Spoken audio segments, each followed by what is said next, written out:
नमस्कार। जब भी पति और पत्नी के बीच में आपसी वैचारिक मतभेद के कारण विवाद उत्पन्न होने लगता है, आपस में जब एक दूसरे के विचार नहीं मिलते हैं, एक दूसरे की बातें समझ में नहीं आती हैं, तो स्वाभाविक रूप से लड़ाई झगड़े शुरू हो जाते हैं और कहा सुनी बढ़ जाती है। और प्रायः ये देखने में आता है कि ऐसी स्थिति में पत्नी पति का साथ छोड़ करके अपने मायके चली जाती है।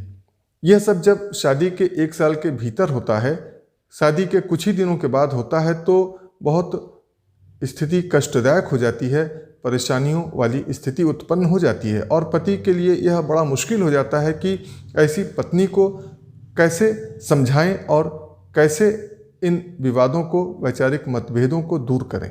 कई बार तो परिवार के लोगों के द्वारा, बड़े बुजुर्गों के द्वारा, अभिभावकों के द्वारा आपस में बैठ करके मिलजुल करके सुलह समझौता हो जाता है और काउंसलिंग के जरिए विवादों को समाप्त कर लिया जाता है।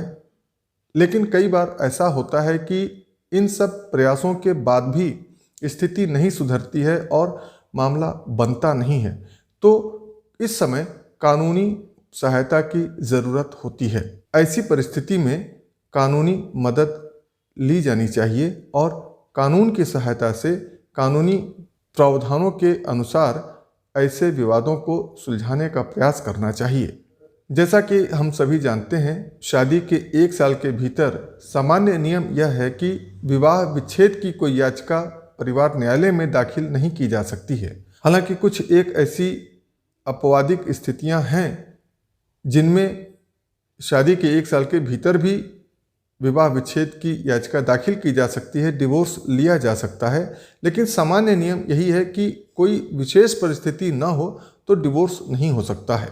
तो फिर अगर शादी के 1 साल के भीतर ही पत्नी पति का साथ छोड़ करके मायके चली जाए और मान लीजिए कि 7 महीना, 6 महीना, 8 महीना और 10 महीना भी अगर बीत गया और वह नहीं आने को तैयार हो रही है, तो ऐसी स्थिति में पति के सामने सिर्फ एक ही विकल्प बचता है कि वह विदाई के लिए परिवार न्यायालय में एक याचिका दाखिल करे और पत्नी को वापस आने के लिए न्यायालय से प्रार्थना करे, प्रेयर करे। ऐसी याचिका हिंदू विवाह अधिनियम 1955 की धारा 9 के तहत दाखिल किया जा सकता है और अन्य धर्म और अन्य संप्रदाय के लिए अलग अलग कानून हैं। विशेष विवाह अधिनियम है और क्रिश्चियन मैरिज एक्ट है।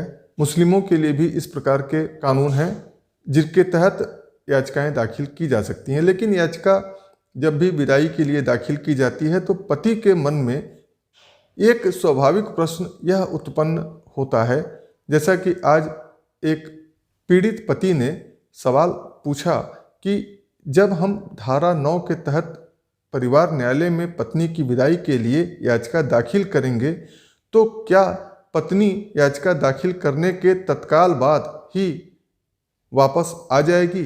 यानी क्या न्यायालय से ऐसा आदेश तुरंत प्राप्त हो जाएगा और क्या न्यायालय याचिका दाखिल करने के थोड़े ही दिनों बाद पत्नी को वापस आने का आदेश दे सकती है? यह एक बहुत ही रोचक प्रश्न था जिसका जवाब इस वीडियो के माध्यम से दिया जाना उचित होगा। आज के इस वीडियो में इसी विषय पर चर्चा की जा रही है। जैसा कि आजकल आमतौर पर एक धारणा बन चुकी है लोगों के मन में कि जब भी कोई याचिका, कोई मुकदमा न्यायालय में दाखिल की जाएगी तो उसमें इतना अधिक समय लगेगा कि उस मुकदमे को करने का उद्देश्य समाप्त हो जाएगा। हालांकि सभी कानूनों में और यहाँ तक कि दीवानी प्रक्रिया संहिता में भी यह कानूनी प्रावधान है कि सभी मुकदमों का निस्तारण शीघ्रातिशीघ्र बहुत ही कम समय में होना चाहिए, किया जाना चाहिए। लेकिन व्यवहारिक रूप में ऐसा नहीं होता है और वर्षों का समय लग जाता है। ऐसा क्यों होता है? इसके पीछे बहुत सारे कारण होते हैं, जिसमें न्यायिक व्यवस्था के अलावा जो पक्षकार होते हैं स्वयं उनका भी दोष होता है। उनके भी दोष के कारण किसी मुकदमे में निर्णय होने में समय लगता है। उदाहरण के लिए मान लीजिए कि जब कोई वादी मुकदमा दाखिल करता है और न्यायालय से जब नोटिस विपक्षी को जारी की जाती है तो विपक्षी नोटिस मिलने के बाद भी न्यायालय में उपस्थित नहीं होता है और जानबूझ करके तब तक नहीं उपस्थित होता है जब तक कि एक पक्षीय कार्रवाई आरंभ नहीं हो जाती है। इस प्रकार से यदि मान लीजिए कि किसी मुकदमे में 1 महीने या 2 महीने की डेट लगाई जाती है और वह विपक्षी कम से कम 2 बार या 3 बार नहीं आता है, तो 2-3 तारीखों में कम से कम 6 महीने 7 महीने का समय लग जाता है और इन 6-7 महीनों का समय सिर्फ नोटिस के तामील करवाने में, नोटिस सर्व करवाने में ही व्यर्थ चला जाता है। और इसी प्रकार से विपक्षी जानबूझ करके विलंब करना चाहता है और समय लगा देता है। और इसके अलावा कई बार वादी मुकदमा भी अपने सबूत और साक्ष्य पेश करने में जाने अनजाने विलंब करता है और कई बार तो ऐसा किसी विवशता के कारण भी होना संभव हो जाता है। तो इस प्रकार से इस परिप्रेक्ष्य में यदि हम विदाई के दावे की बात करें और यह जानने का प्रयास करें कि क्या विदाई का दावा दाखिल होते ही तुरंत पत्नी वापस आ सकती है, क्या न्यायालय के पास कोई ऐसा पावर है जो पत्नी को वापस तुरंत पति के पास आने का आदेश जारी कर सकती है, तो हम यहाँ आपको इस बारे में बता दें कि ऐसा संभव हो भी सकता है और संभव नहीं भी हो सकता है। ऐसा संभव तभी हो सकता है जब पत्नी वापस आना चाहती हो और पति के साथ रहना चाहती हो, तो फिर न्यायालय शीघ्रातिशीघ्र बहुत कम समय में, एक तरह से कहा जाए तो तुरंत पत्नी को वापस आने का आदेश दे सकती है।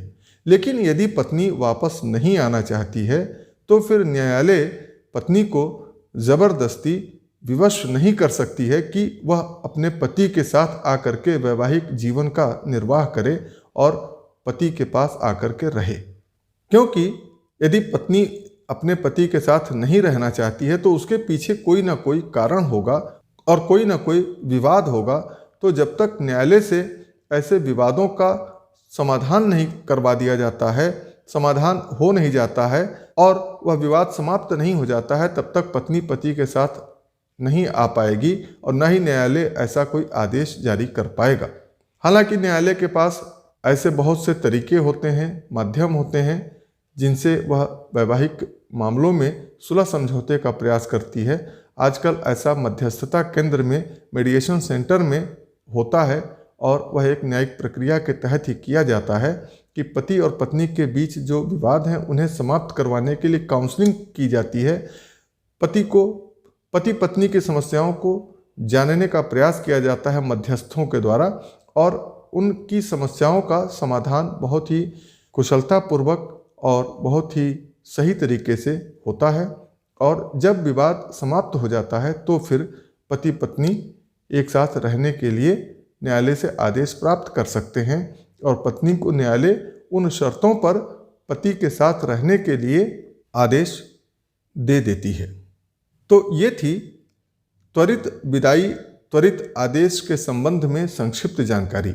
आगे के वीडियो में हम आपको वैवाहिक मामलों से संबंधित कुछ और भी जानकारी देंगे, इसलिए हमारे इस YouTube चैनल को आज ही आप सब्सक्राइब कर लें और वीडियो में दी गई जानकारी यदि उपयोगी लगी हो, अच्छी लगी हो तो वीडियो को लाइक करें और विधिक जागरूकता के उद्देश्य से बनाए गए इस वीडियो को ज़्यादा से ज़्यादा शेयर करना ना भूलें।